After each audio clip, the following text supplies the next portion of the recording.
Hello, everyone. I'm Paige, and I want to welcome you all to my channel. If you've been here before, I appreciate you and thank you for coming back. Today I want to show you how I created these easy, tiny landscape watercolor paintings. This tutorial is beginner-friendly and requires minimal, affordable tools. You need a 4 by 4 square of watercolor paper, a small flat brush, a small round, a mop brush, and a few watercolors. These mini paintings are great practice for beginner watercolor artists. If you follow along, you will impress yourself. If you follow me and paint your own, please send a photo to me at the email address at the end of this video. But as I was gathering my tools and preparing for this video, I came across a brush that I accidentally left sitting in a water cup overnight, and this is what happened to it. It is just splayed and stiff, and the bristles no longer agree with watercolor painting. This brush isn't that old, so I am highly confident that I can successfully revive it. This one is a little fuzzy and way older, so I may not try to rescue it. Also, not all splayed brushes are doomed, however. Some can serve new purposes. For example, I use the small one in the middle a lot for creating trees with acrylic paints. If you have ever made this mistake and hopelessly tried to get your bristles back to their original form, I'm going to show you a quick tip that could rescue them. If your bristles are synthetic, there is a hot magic substance you can use to renew its form. What substance is this, you ask?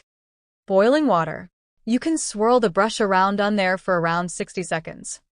Take it out and dab the excess water on a towel. Use your fingers to make a perfect tip and set it somewhere to dry. Okay, now let's talk about how we're going to create these adorable, majestic landscape paintings. All of the materials I use will be listed in the description below, but I will try to tell you what I'm using as I'm using it.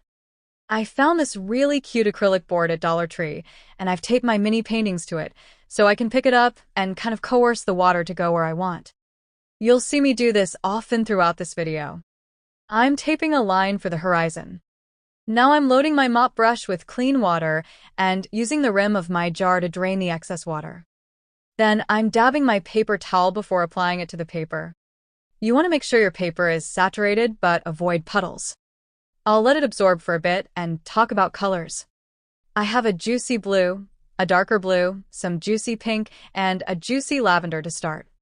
I'm going to use a shader brush just for fun. I added the juicy blue, then some lavender, and a little pink near the horizon.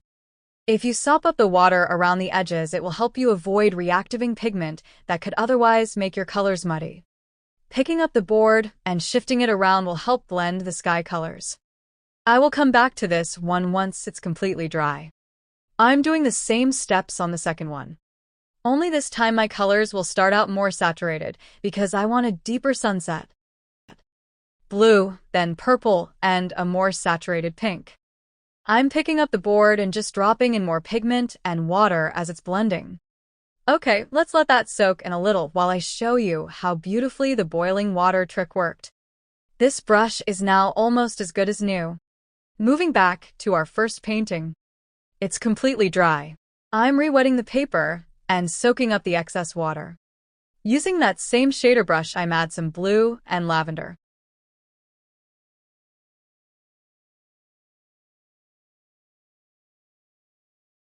Then going back to drop in a deep purple at the very top, saturated pink above the horizon. I want the outer edges of the sky to be darker. I'm using a round brush to spread the watercolors across the sky. I'm going to create some subtle cloud shapes by scrubbing the paper with clean water and using a paper towel to lift some pigment. Once I'm satisfied, I will remove the tape, and that is super satisfying as well. Using that same shader brush, I'm wetting the bottom portion of my paper, leaving a tiny slither of dry paper just under the horizon line. It is totally up to you how detailed your water is, depending on what you choose to place in the foreground. I'm adding mountains to this one, so this will just be a simple gradient from lavender near the horizon to deep purple at the bottom. I'm moving my board around and using a round brush, I'm pushing the colors across the paper. I'll let that dry and do the same process to the second painting. This time I'll use pink near the horizon and blend it into a dark blue. Now, once the painting is dry, I'm going to just wet a small area to create a little island because I really like how the water looks and do not want to cover it with mountains.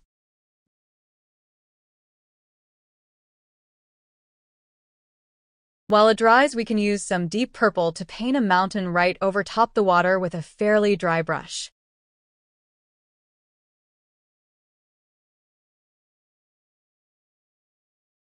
Next, I'll add another mountain to the foreground with the darkest blue and a touch of black. Although you can't see a specific light source here, you can tell that the light is coming from behind the mountains, so the faces in the foreground will be in shadow and much darker than everything behind them. Now, while that little island is still a little damp, I'm dropping in some of the blue-black mixture to the base.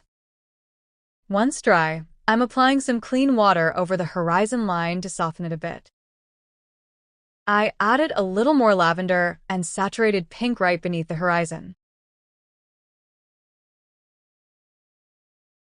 After cleaning my brush, I dabbed the excess water on a towel and used the brush to lift some pigment from the center where the light naturally hits the surface. You can use different methods and tools like the edge of a napkin to remove lines of pigment, for example. You can be as creative as you'd like. I wanted a deeper shadow on my very first mountain, so I wet the area and add more pigment, allowing it to disperse as it may. We have a nosy visitor here. Okay, here we have one of the completed paintings. I think it turned out brilliantly. I originally thought I would have wanted to use a splatter technique to add stars. But I have now decided I don't want to run the risk of paint getting on my mountains. So I signed it with a white gel pen and thought I was done. But nay, I went back to add a few stars. I attached this one to a navy blue plastic cardstock. I haven't a clue as to what else you'd use plastic cardstock for. What would you use it for? Give me some ideas. I really enjoyed painting all of these with you. Remember, I'd really love to see your artwork. You can send it to w.paigecreates@gmail.com. Let me know what you think I should create next. Until next time, happy creating.